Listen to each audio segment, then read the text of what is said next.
안녕하세요. 오늘도 사연살롱을 찾아주셔서 감사합니다. 저는 결혼한 지 3년 된 여자입니다. 모두들 결혼이라는 대행사를 앞두고서는 똑같은 마음이셨을 것 같은데요. 결혼은 수준이 비슷한 집안끼리의 만남이네. 사실은 사랑보다는 이익을 따지는 일이네. 해도 어찌됐든 평생의 반려자를 찾아 남은 생을 약속하는 일이다 보니 이왕이면 정말 저와 가치관이 잘 맞고 인품이 괜찮은 사람을 만나고 싶었어요.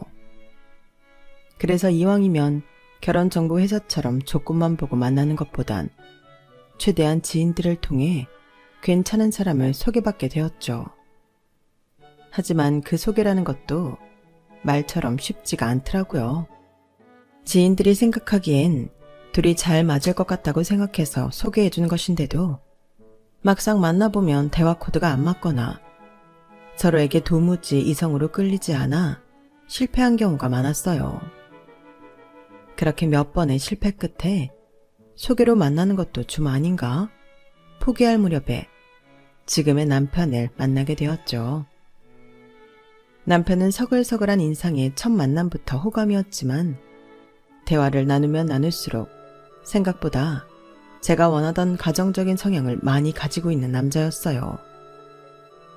누구나 본인 가족에 대해 애틋한 마음은 있겠지만 저는 집에서 늦둥이로 태어난 외동이라 부모님이 꽤 애지중지 키운 딸이어서 가족 간의 끈끈함이 남다른 편이었거든요. 남편과 결혼하기 전 남편에게 2명의 누나가 있다는 걸 알게 되었는데 누나들과 남편이 꽤 친밀하다는 걸 알게 되었어요. 같이 있다가 전화를 받거나 문자를 주고받는 걸 보게 되면 남동생답지 않게 다정하고 살가운 말투로 누나들을 반겨주는 걸 보면서 가장 가까운 존재인 가족에게도 참 잘할 자상한 남자구나 생각했어요. 제 주변 친구들 중에 유독 남동생을 가진 친구들이 많았는데 그 친구들이 매일같이 하던 말이 있었거든요. 만약에 결혼할 남자한테 여동생이나 누나가 있잖아? 그럼 그 사람 말들 잘 들어봐야 돼. 솔직히 가족이니까 말을 대놓고는 안 해줘도 느낌으로 알 수 있거든. 맞아. 나도 이번에 내 남동생 결혼할 여자 데려왔는데 여자가 너무 아깝고 불쌍해서 몇 번 돌려서 눈치 줬는데 못 알아채더라. 아, 안타까워 죽겠어. 내 동생만큼 철없고 싹수 없는 놈이 없는데. 솔직히 자기 누나 여동생한테 개차반으로 구는 놈 치고 자기 아내한테 잘하는 놈이 얼마나 되겠어? 그리고 우리 같은 여자 형제들은 같은 여자로서 안타까워서 사인을 줄 수밖에 없다니까. 반응을 꼭 잘 살펴봐. 주위에서 하도 그런 말을 많이 듣다 보니 저도 모르게 누나들과 연락을 주고받는 모습을 보게 되면 유심히 관찰하게 되더라고요. 하지만 남편은 제 앞이라고 일부러 누나들에게 더 다정한 척 한다거나 그런 가식적인 모습 하나 없이 정말 평소 저를 대하듯이 누나들을 대하더라고요. 게다가 전화기 너머로 들려오는 누나들의 목소리도 다른 제 친구 남매들과는 다르게 다정다감한 걸로 보아 사이가 정말로 좋아 보였어요.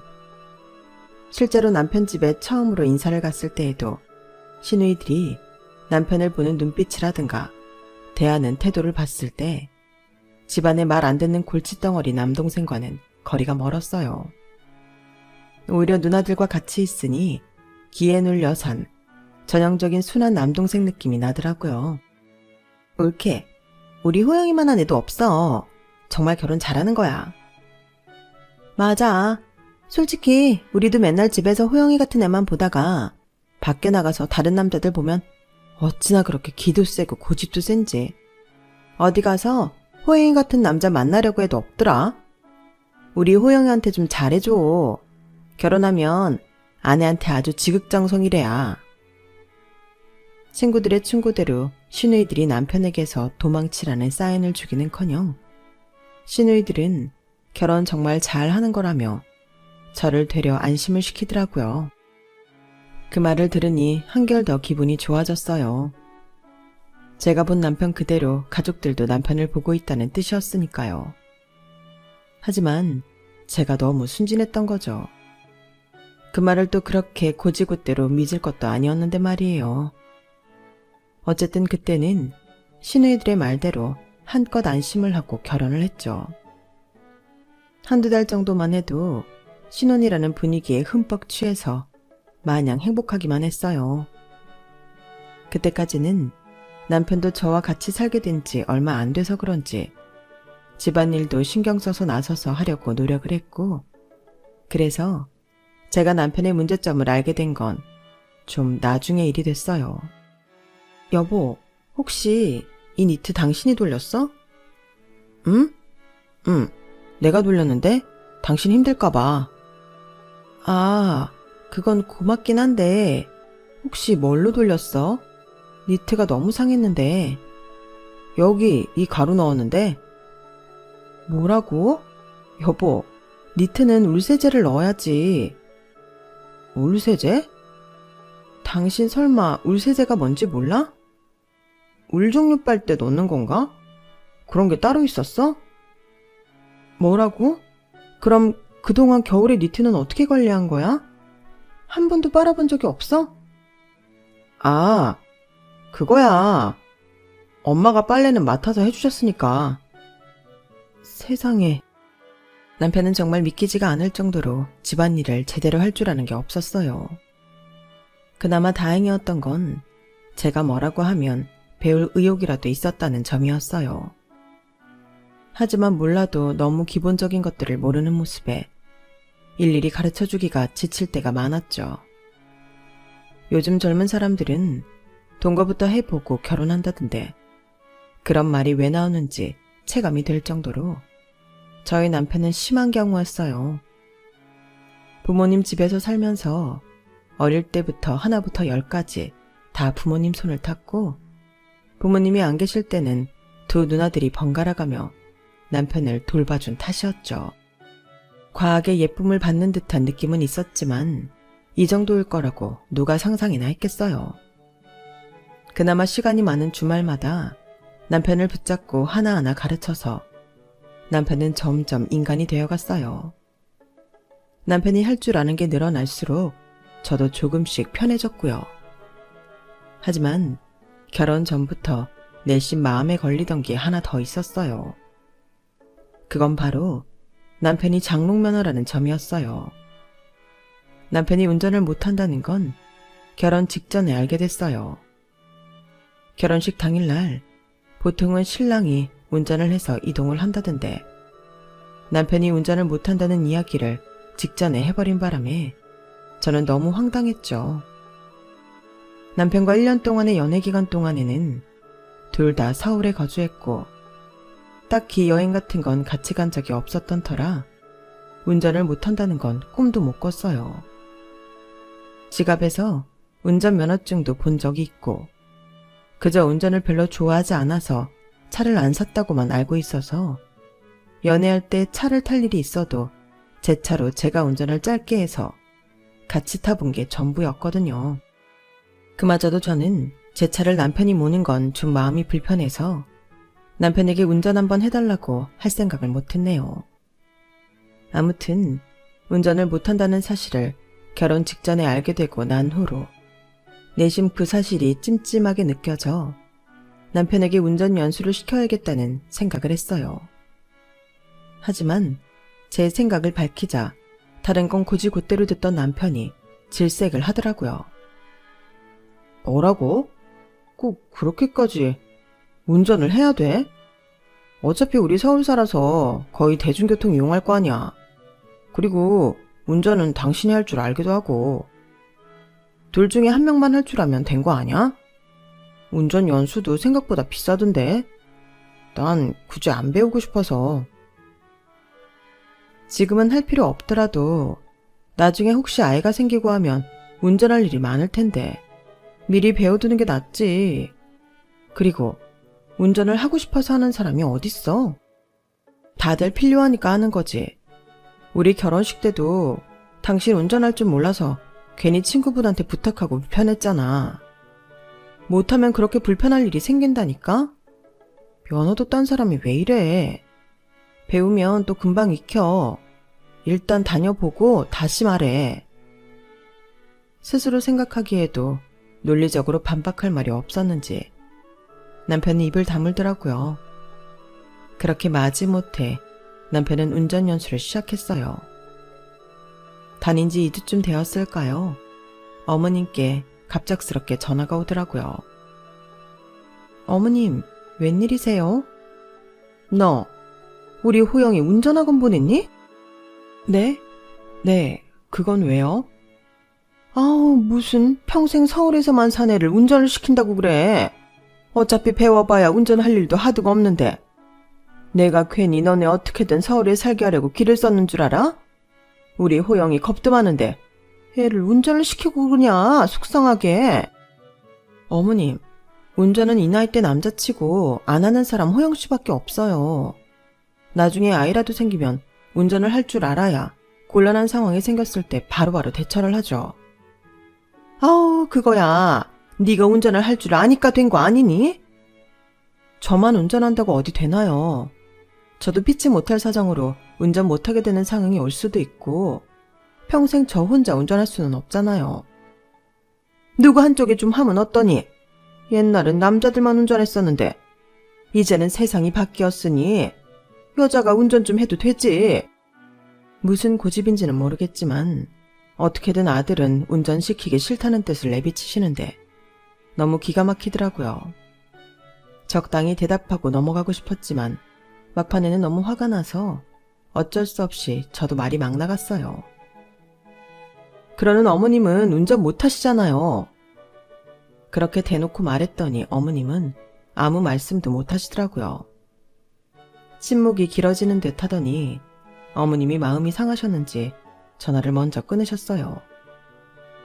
제가 다시 전화를 걸어 달래드려야 된다는 건 알았지만 왜인지 그러고 싶지 않더라고요. 저도 여기서 감정이 상했다는 걸 정확히 표현하고 넘어가야 할 것 같았어요. 그 이후로 저는 남편 운전 연수를 꾸준히 시켜서 어느 정도 남편이 운전에 익숙하게 만들었어요. 가끔씩 어머님 댁에 갈 때 남편이 운전을 했는데 그 모습을 보는 어머님 표정이 영 못마땅해 보이더라고요. 그날부터는 어머님과 제 사이가 좀 많이 어색해졌어요. 그래도 어색하다고 딱히 불편할 건 없더라고요. 분위기는 시누이들이 많이 띄워주는 편이었고 어머님과는 필요 없는 이야기를 주고받지 않아도 되니 저는 대신 편했어요. 하지만 제가 시댁에 대해 간과한 사실이 있었다면 남편을 애지중지 싸고 도는 걸 넘어서 사이가 좋아도 너무 좋다는 사실이었어요. 결혼을 하고 첫 남편 생일은 시댁에서 보냈어요. 그 뒤로는 매년 생일을 시댁에서 보내기엔 생각만 해도 피곤해서 남편에게 둘이서만 보내자고 제안을 했죠. 남편도 분명히 좋다고 동의를 했어요. 여보, 그럼 오늘은 나가서 먹을까? 생일이니까 좀 예쁘고 맛 좋은 데서 식사하면 좋을 것 같은데. 뭐 좋은 데 있어? 나야 좋지. 그렇게 외식을 하기로 약속하고 간만에 외식 데이트를 위해 아끼던 예쁜 옷을 꺼내 입고 곱게 단장을 했어요. 여보, 아직 멀었어? 나 준비 다 했는데. 나도 다 됐어. 조금만 기다려봐봐. 뭐 하는데? 평소라면 저보다 훨씬 빨리 준비했을 남편이 그날따라 느긋하게 준비하더라고요. 더 준비할 것도 없는데 뭘 저렇게 꾸물거리나 싶어 안방으로 들어가 보려는 찰나 초인종이 울렸어요. 누구세? 형님들? 옳게 우리야. 연락도 없이 갑자기 무슨 일이세요? 무슨 일이긴, 오늘 호영이 생일이잖아. 우리 하나밖에 없는 남동생 생일인데 누나띠 그냥 넘어갈 수 있나? 저 올해 생일부터는 부부끼리 보내기로 한 걸로 알고 있는데요. 저라고 동생 생일 축하하러 오겠다고 잔뜩 들떠있는 시누이들을 실망시키고 싶진 않았지만 선을 확실히 그어두지 않으면 매번 이런 일이 반복될 것 같아서 확실하게 짚었어요. 하지만 두 형님들은 눈 하나 꼼짝 안 하더라고요. 뭐 그래? 아니, 그래도 어떻게 그러니? 평생을 가족끼리 생일 챙기고 살았는데 결혼했다고 갑자기 생을 까? 우리가 뭐 멀리 사는 것도 아니고 다 같은 서울 땅 사는데 안 챙기기 너무 아쉽잖아. 그렇다 해도 이렇게 갑자기 찾아오시면 너무 곤란해요. 생일상이라고 따로 차려놓은 것도 없고 이제 막 외식하러 나가려던 참이었거든요. 그래? 그건 걱정 마. 우리가 설마 옳게 고생시키려고 왔겠어? 생일상은 원래부터 우리가 쭉 차려왔어. 걱정 말고 옳게는 앉아있어. 응? 제가 말릴 틈도 없이 들이닥친 시누이들은 양손 가득 싸들고 온 보따리를 식탁에 내려놓더니 갑자기 음식을 하기 시작했어요. 제가 예민한 건지는 모르겠지만 전날 깨끗하게 싹 치워놨던 제 부엌이 남의 손에 의해 어지럽혀지는 걸 보니 기분이 썩 좋지가 않더라고요. 그렇다고 좋은 의도로 요리를 해주시겠다는데 말리기도 못하고 여간 난처한 게 아니었어요. 옳게는 아직 모르는구나. 우리 호영이가 원래 생일에는 집밥으로 한 상 차려줘야 좋아해. 아, 그래요? 그 말이 끝나기 무섭게 소란스러운 바깥 상황에 나와본 남편이 시누이들을 보고 얼굴이 환해지더라고요. 누나들, 웬일이야? 웬일이긴. 너 우리가 차려준 생일상 먹어야 생일 보낸 것 같다고 하잖아. 매형들은? 야, 몰래 왔지. 너 생일 챙기러 온 거 알면 또 유난이라고 난리다. 이따 엄마 아빠만 잠깐 오실 거야. 대화를 듣고 있자니 너무 어이가 없더라고요. 아무리 시댁에서 해준 집이라지만 여긴 엄연히 저희 신혼집이었어요. 시댁 식구들이 이렇게 저 집 드나들듯 드나들고 집주인 허락도 없이 시부모님을 멋대로 초대하는 것까지 정말 말도 안 되는 상황이 너무 많아 지적하고 싶어도 입이 안 떨어지더라고요. 말을 한다고 해도 통할 것 같지 않아서 저는 차라리 시누이들이 음식을 하는 동안 시위하듯 앉아 있었어요. 저들 멋대로 집에 들어와서 시키지도 않은 노동을 하고 있는데 제가 굳이 도울 이유가 없을 것 같더라고요.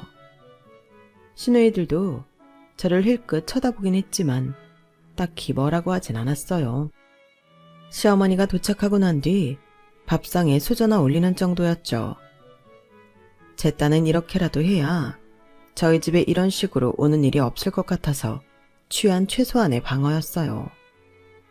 어쨌거나 제 동생은 어찌나 그리 아끼는지 밥상은 정말 최근 먹어본 적 없는 상다리 휘어지는 진수성찬으로 차려졌어요. 장 보는 것부터 엄청 고생했겠다 싶더라고요. 남편 덕분에 밥은 맛있게 먹었지만 이상하게 그날따라 컨디션이 안 좋은 느낌이 들어서 빨리 시댁 식구들이 집에 갔으면 바라고 있는데 도저히 갈 기미가 안 보이더라고요. 야, 형님들이 음식 다 했으니 뒷정리는 네가 좀 하렴. 어차피 그릇 같은 거 어디다 정리해야 한지는 집주인이 더 잘 아니까. 그게 효율적이지 않겠니?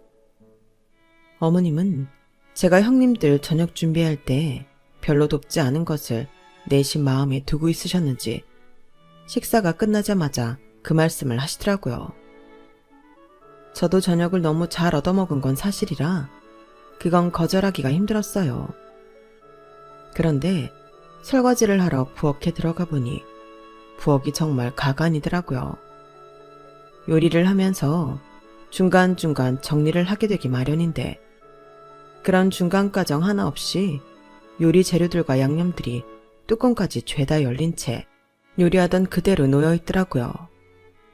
남편이라도 불러서 도우라 하고 싶었지만 남편은 생일 주인공이랍시고 가운데 떡하니 자리 잡고 앉아 형님들이 새로 차리는 다과상을 받아먹고 있었어요. 그 모습을 보자니 가뜩이나 컨디션도 안 좋은데 속에서 천불이 나는 것 같았어요. 제가 아무리 뚫어져라 뒤통수를 쳐다봐도 뒤를 돌아보지 않더라고요. 그날은 제가 졌다 싶어서 포기하고 뒷정리를 다 했어요. 제가 뒷정리를 다 하고 돌아갔을 즈음엔 다과상은 끝나 있더라고요. 며느리 입은 입도 아닌 건지 일을 하고 있던 사람 몫은 남겨놓을 법도 한데 정말 치사하게 쿠키 한 톨도 남겨놓지 않고 다 먹었더라고요. 그날 시댁이 돌아가고 나서는 당연하게도 남편과 한바탕 싸움을 치렀어요. 아무리 생각해도 남편이 형님들이 올 거란 걸 모르고 있었을 리가 없다는 생각이 들었거든요. 평소보다 훨씬 늑장을 부렸던 게 자꾸 생각났거든요. 반복된 말싸움과 취조 끝에 남편은 이실직고를 했어요. 사실 매년 생일에는 누나들이 집밥을 차려줘서 외식하기가 싫었다고요. 진짜 너무 열받아서 그날 집을 제대로 뒤집었어요. 원래 스케줄대로였다면 좋은 데서 편하게 외식이나 하고 깔끔하게 집에 들어왔을 텐데 간만에 예쁘게 꾸몄던 게 무의미하게 땀 범벅에 피곤해 보이는 제 모습이 너무 초라해 보이더라고요. 다음날 바로 출근을 해야 해서 남편에게는 다음 생일부터는 꿈도 꾸지 말라고 신신당부를 한 뒤 하루를 끝냈어요. 정말 이쯤 되니 시댁이 저에게 특별히 악랄하게 한 건 없었다 해도 너무 피곤하게 느껴지더라고요. 남편에게도 최대한 제 입장을 설명한 뒤 시댁과의 불필요한 만남을 줄여나가기로 이야기를 했어요. 남편이 확실하게 알아들었는지는 약간 의문이었지만요. 어쨌든 제 나름대로 거리를 두기 시작하니 쓸데없이 얼굴 붉힐 일은 좀 줄어들었어요. 하지만 그건 어디까지나 저에게 국한된 일이었고 남편은 아니었죠. 결혼을 해도 남편은 그 집안의 사랑스러운 막내 아들이었어요. 어머님부터 시누이들까지 마치 최면이라도 걸린 것처럼 남편이 조금이라도 고생할까봐 애틋해하고 전전긍긍해했어요. 이제는 제법 눈치가 생긴 남편이 저를 데리고 가진 않더라도 시댁의 자잘한 모임에는 끊임없이 불려나갔죠. 나중이 되니 그것도 싫더라고요. 어쨌든 저랑 있어야 할 시간에 시댁에 가 있는 거니까요. 게다가 얼마 못 가 다시 한번 화가 나는 일이 생겼어요. 자꾸 몸이 이상한 것 같아 혹시나 하는 마음에 병원에 갔는데 의사가 임신검사를 권하더라고요. 설마 하는 마음에 해봤는데 결과는 임신이었어요. 너무 기쁜 마음에 바로 남편에게 전화를 했죠. 여보, 나 임신했어. 뭐? 그게 정말이야? 그동안 자연시도 자꾸 실패해서 포기하고 있었는데 이렇게 갑자기도 찾아오는구나. 나 정말 믿기지가 않아. 나도 여보. 지금 땡땡병원이지? 마침 나 퇴근 중인데 좀만 기다릴래? 내가 거기로 데리러 갈게. 오늘 저녁에 맛있는 거 먹자. 축하 파티 해야지. 알겠어. 얼른 와. 기쁜 마음으로 기다리고 있는데 금방 온다던 남편에게서 한참 동안 연락이 없는 거예요. 전화를 몇 통 했는데 안 받아서 운전 중이라 그런가 보다 했는데 한참 뒤에야 회신이 왔어요. 여보, 정말 미안한데 집에 먼저 가 있을래?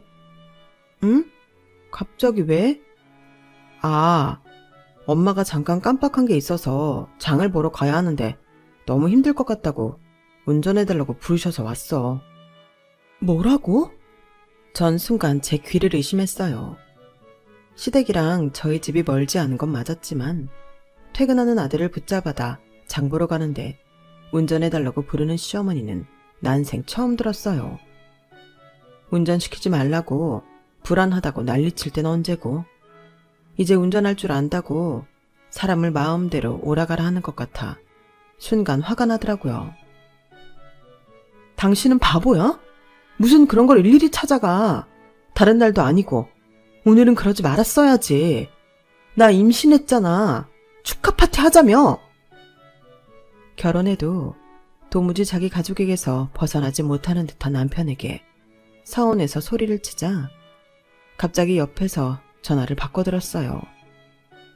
어머니였죠. 예, 너는 늙은 시어머니가 혼자 장 보다가 사고라도 나면 속이 시원하겠니? 내가 필요할 때 내 아들 불러다 도움 좀 받겠다는데 왜 사람을 이렇게 갈고? 어머님, 그 사람 어머님 아들이지만 이제 제 남편이기도 해요. 그래, 너 임신한 거 축하한다. 근데 그게 뭐 그리 별거니? 남들 다 아는 거 이제 겨우 따라잡은 거면서 누군 임신 안 해봤나? 지금은 굳이 차로 태워 다녀야 할 시기도 아니고 그냥 알아서 집에 오면 되지. 뭐가 그리 불만이야? 벌써부터 이러는 거 보니 아주 임신했다고 유세 떨게 눈앞에 훤하다 훤해. 어머님이 신경질적으로 전화를 확 끊어버렸어요. 대체 무슨 일이 일어난 건지 정신이 멍하더라고요. 가장 축하받아야 할 날에 이런 취급을 받는 게 너무 속상했어요. 남편이 제 가족이 아닌 시댁의 아들로밖에 안 느껴지더라고요. 문득 그렇게 따지면 저도 가족이 있는데 이런 기분을 왜 느끼고 있어야 되나 싶어서 그 길로 친정에 가버렸어요. 갑자기 찾아왔는데도 부모님은 따뜻하게 반겨주셨고 임신 소식을 알리자 같이 기뻐해 주셨어요. 온전히 저에게만 애정을 쏟아주시는데 이게 가족이지 싶더라고요. 근데 왜 연락도 없이 왔어? 김서방은. 임신 소식은 당연히 아는 거지? 김서방은 시어머니 장 보는 거 따라간다고 운전하러 갔어요. 뭐? 이런 날? 엄마 아빠도 의아하긴 하셨지만 굳이 더 자세히 얘기하진 않았어요. 괜히 더 이야기했다간 남편 욕먹이고 저도 눈물이 터질 것 같았거든요. 한참 있다가 시어머님 시중이 끝난 건지 남편에게서 연락이 오더라고요. 여보, 기분 풀어. 내가 정말 미안해. 집에 없던데 데리러 갈게. 어디야? 나 찾지 마. 오늘 자고 갈 거야. 장모님 댁이야? 금방 갈게. 남편은 한 걸음에 달려왔어요. 남편 얼굴을 보니 진작 이럴 것이지 싶어 원망스럽더라고요. 남편은 저를 보자마자 꼭 안아줬어요. 여보, 임신 축하해. 너무 고마워. 우리 앞으로 진짜 잘해보자. 그 얘기를 하는데 어떤 감동도 안 느껴지더라고요. 남편이 제 가족이라는 느낌이 안 들어서였던 것 같아요. 아이가 생겨도 시댁이 부르면 금방 떠나버릴 것만 같은 느낌이 들었죠. 아유, 김서방. 늦은 시간에 먼 길 온다고 고생이 많았네. 저녁은 먹었나? 급하게 온다고 못 먹긴 했는데 괜찮습니다. 시간이 너무 늦어서요. 아우, 무슨 소리야. 사람이 밥은 챙겨 먹고 살아야지. 이리 와. 안 그래도 혜은이 임신했다 그래서 아까 우리도 한 상 차려 먹었어. 금방 차려줄 테니까 여기 앉아있어. 이제 애 아빠인데 힘내야지. 부모님은 먼 길을 왔다며 남편에게 한 상 가득 따뜻한 음식을 내주셨어요. 그리고 아이 아빠가 됐다고 이런저런 덕담도 아끼지 않으셨죠. 이제 자네도 한 가정의 가장이 되었으니까 뭐니 해도 가정을 첫째로 생각을 해야 돼. 자네가 꾸린 이 가정이 앞으로 자네가 평생 책임지고 함께해야 하는 운명 공동체 같은 거니까. 무슨 말인지 알지? 새삼 그때서야 보이더라고요. 제가 시댁에 있을 때의 모습과 남편이 친정에 와 있을 때의 모습은 사뭇 다르다는 걸요. 누구나 다 하는 임신으로 유세 떠냐는 시어머니의 말씀이 떠오르면서 갑자기 눈물이 왈칵 차올랐어요. 결혼은 똑같이 했는데 왜 서로 집에서 해주는 대우는 이렇게 다른 건지 이해가 안 되더라고요. 제가 밥상머리에 앉아 갑자기 울음을 터뜨리니 부모님은 깜짝 놀라셨고 남편은 안절부절 못했어요. 혜은아, 너 왜 그러니? 무슨 일 있었어? 저는 어쩔 수 없이 자초지종을 이야기했고 이야기를 다 들은 부모님께서는 심각한 얼굴을 하셨어요.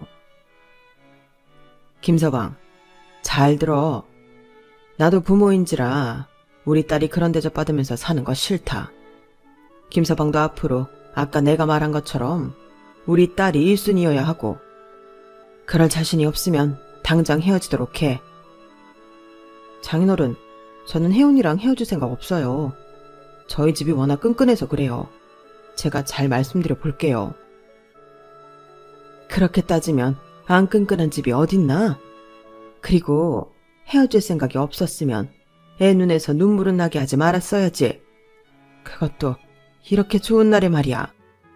난 애 생겼다고 참고 살아라, 그런 말 하고 싶지도 않다. 혜윤이 너도 똑바로 들어. 애 혼자 키우는 한이 있더라도 엄마 아빠는 너 그런 대접 받으면서 살게는 못해. 며느리를 꽂아 놓은 보리자루만 못하게 취급할 거면 결혼을 왜 시켰어? 앞으로 시댁에서 한 번만 더 그러면 그땐 이걸 보여드려라. 아빠께서는 서랍에서 어떤 서류 봉투를 하나 꺼내오셨어요. 안에 들어있는 의외의 서류를 보고 저는 정말 놀랐죠.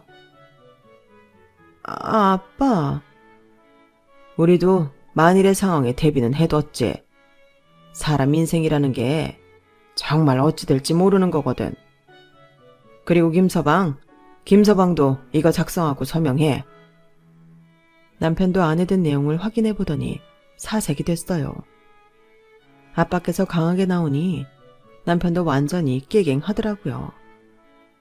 잠깐 잊고 살았는데 역시 내 가족이 있어 좋다는 게 이런 거구나 싶었어요. 그 후로도 시간이 꽤 지나 설이 됐어요. 결혼하고 지난 1년간은 명절마다 형님들이 시부모님 여행을 보내드린 덕분에 결혼 후 맞는 첫 명절이었죠. 솔직히 말하면 매 명절마다 여행을 가시길래 저는 이 집에 당연히 제사가 없는 줄 알았어요. 그런데 알고 보니 제사를 지내는 집안이더라고요. 이제와 그걸 알게 된 것도 너무 황당한데 어머님은 제가 임신했다는 걸 알면서도 일을 시키셨어요. 제기 다 닦고 물기 닦고 해라. 너는 몸이 왜 이렇게 둔하니? 이런 일 할 때는 좀 빠릿빠릿한 맛이 있어야지.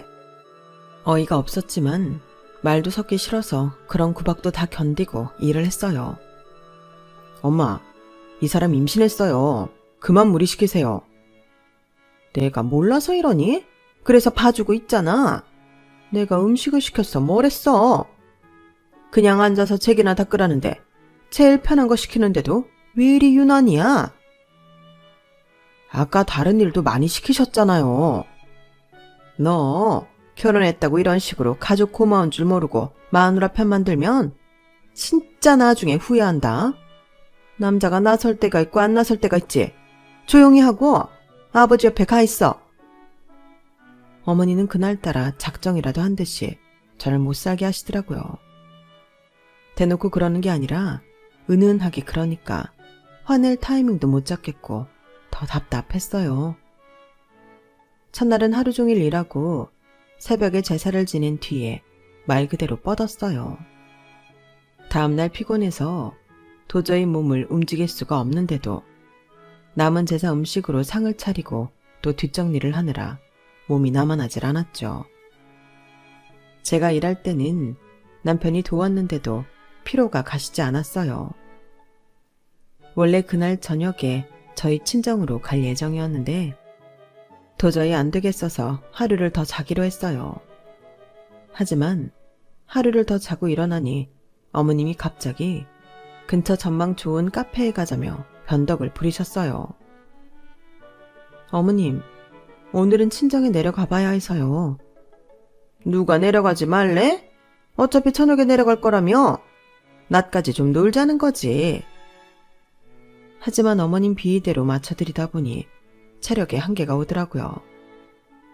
저도 이렇게 피곤한데 앞으로 운전해서 내려가야 할 남편은 오죽할까 싶었어요. 그래도 오늘 무리해서라도 내려가지 않으면 이대로 시댁에 발이 묶여버리겠다는 생각이 들더라고요. 그래서 저녁 먹고 일어나기 무섭게 어머님께 말씀을 드렸죠. 어머님, 저 이제 가볼게요. 더 늦으면 이 사람이 너무 피곤할 것 같아서요. 뭐? 이 시간에? 이 시간에 가면 진짜 피곤할 텐데. 오늘 하루 종일 밖에서 돌아다녔는데 괜찮겠어? 그래도 오늘은 꼭 가봐야 해서요. 벌써 시댁에 3일이나 있어서 오늘 안 내려가면 친정에 인사도 못 드리고 명절이 끝날 것 같아서요. 하여간 마음에 안 들어 정말. 그래도 얘 얼굴 좀 봐라. 다크서클이 턱 밑까지 내려오게 생겼는데 무슨 이 시간에 운전을 시키겠다는 거야? 졸음운전하다가 사고나 안 나면 다행이지. 그깟 친정이야. 꼭 명절에 가야 될 이유 없지 않니? 니넨 제사도 안 지낸다며. 다음에 시간 생기면 가고 정 명절에 가야겠으면 오늘은 우리 집에서 자고 내일 출발하든가 해라. 저희도 친정 갔다 온 다음 스케줄이 또 있어서요. 오늘 꼭 가야 해요, 어머님. 원래 어제 가려던 거 하루 더 있었던 거예요. 뭐? 기어이 오늘 가야겠으면 운전은 네가 하든가. 네가 니네 집 가고 싶어 환장한걸 왜 우리 아들이 고생을 해야 되니? 안 그래도 운전도 못하던 애를 바득바득 운전 가르쳐 놓은 것부터 마음에 안 든다더라니. 결국 이러려고 애를 그렇게 독하게 가르쳐 놨구나. 난 밤길 장거리 운전 걱정되니까 내려가야겠거든. 네가 해. 제가 뭘 남편에게 못 가르칠 걸 가르쳤다고 이런 소리를 들어야 하는지 그쯤 되니 화가 너무 나더라고요. 어머님이 이 사람 바보 만들어 놓고는 그걸 자랑이라고 말씀하세요?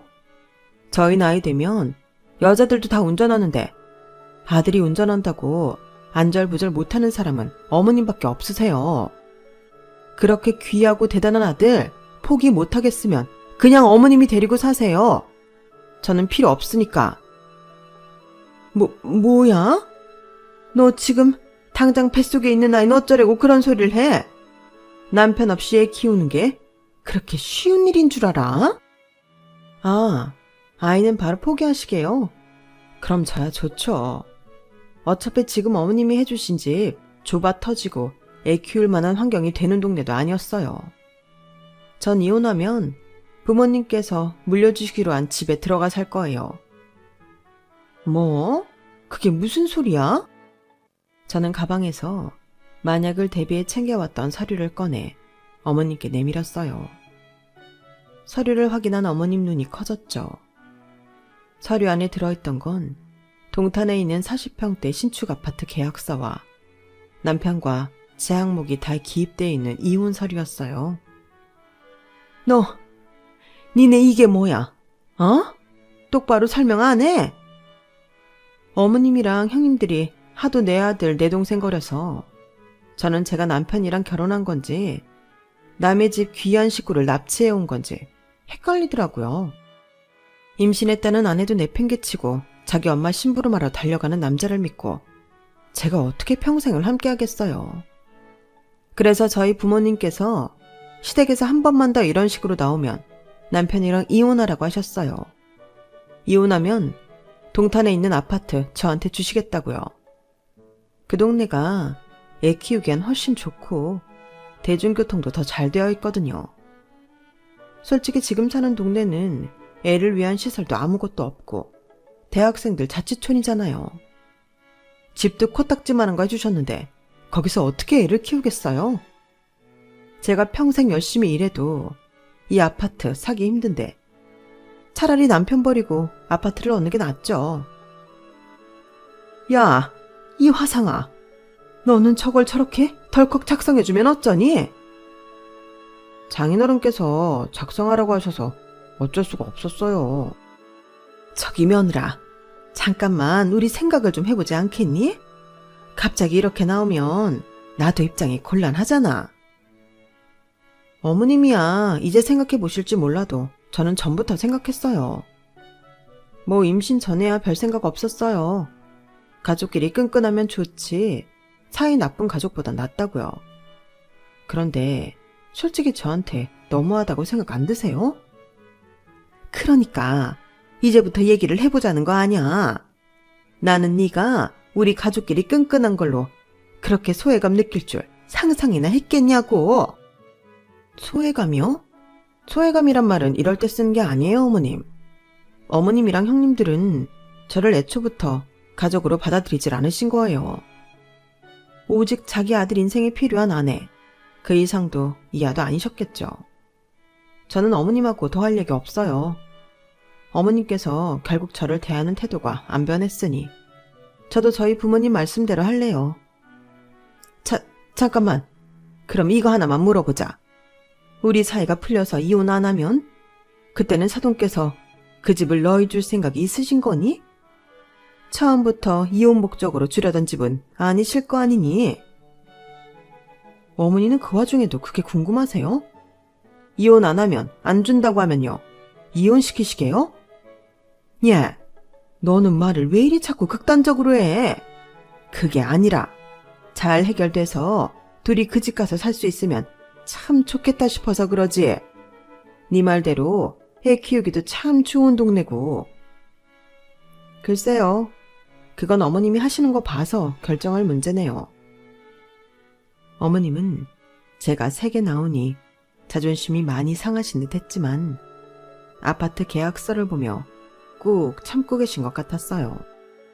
당장이라도 제 손인 제출해버리면 관계가 끝나버릴 이혼 합의서까지 있으니 심하게 갈등하시는 것 같았죠.